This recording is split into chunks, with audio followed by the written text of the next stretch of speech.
Yeah, we're working with the Treasury, as I indicated, every single day. In fact, even today our teams are there trying to push to see whether we can have the capitation released. And it's going to be released anytime because, as you are aware, because of the competition of the limited resources, the release of the exchequer sometimes delays. But we are working to ensure that the capitation for this term is released as soon as possible. And we'll be able to inform you once that is done. It'll be about 21 billion. Yeah, it should be about 21 billion, so we are working on that. The illegal levies, the levies are illegal. In fact, you call them illegal fees, they are illegal.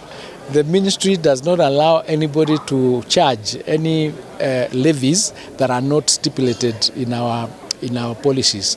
And we are trying to ensure that our teams here, and part of the discussions we're having is that one, that ensure that in the areas of your inspection, there are no institutions that are charging illegal levies, and if we find that that is being done, then we take administrative action against those particular officers. So they are not supposed to levy any illegal levies, because even when the capitation delays, the government will eventually release that capitation, and when that is done, then what happens to the illegal levies that they had levied? So we are having a conference here that is taking 5 days. We started on Monday, which is a conference that brings together all of our field officers, regional directors, county directors, sub-county directors, and all our directors from the ministry headquarters, where we are discussing on the issue of CBE and the transition that we are undertaking from grade 9 to grade 10.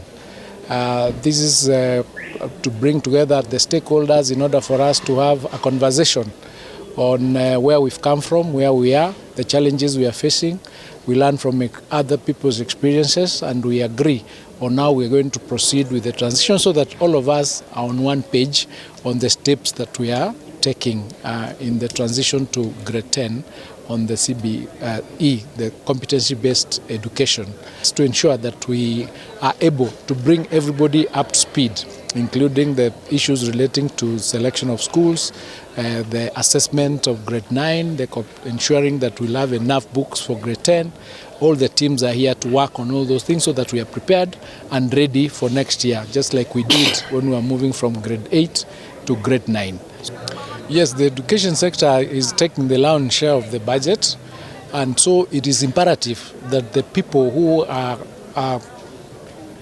running that institutions, who have given the responsibility of ensuring that the resources are applied for the purpose for which they are meant, are actually hands-on, so that we ensure that we reduce wastage, we reduce leakages, we reduce any misuse or misappropriation of funds, so that we ensure that we are achieving that much more with that resource.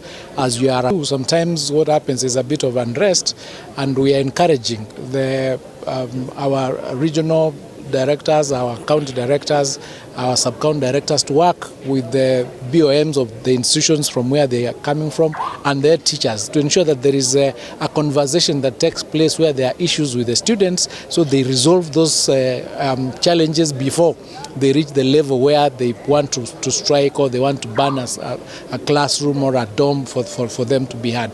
We want them to create a friendly environment where discussions can be had, so that we would not reach that stage where somebody is saying, I'm not being heard, therefore I'm going to do this action to be heard.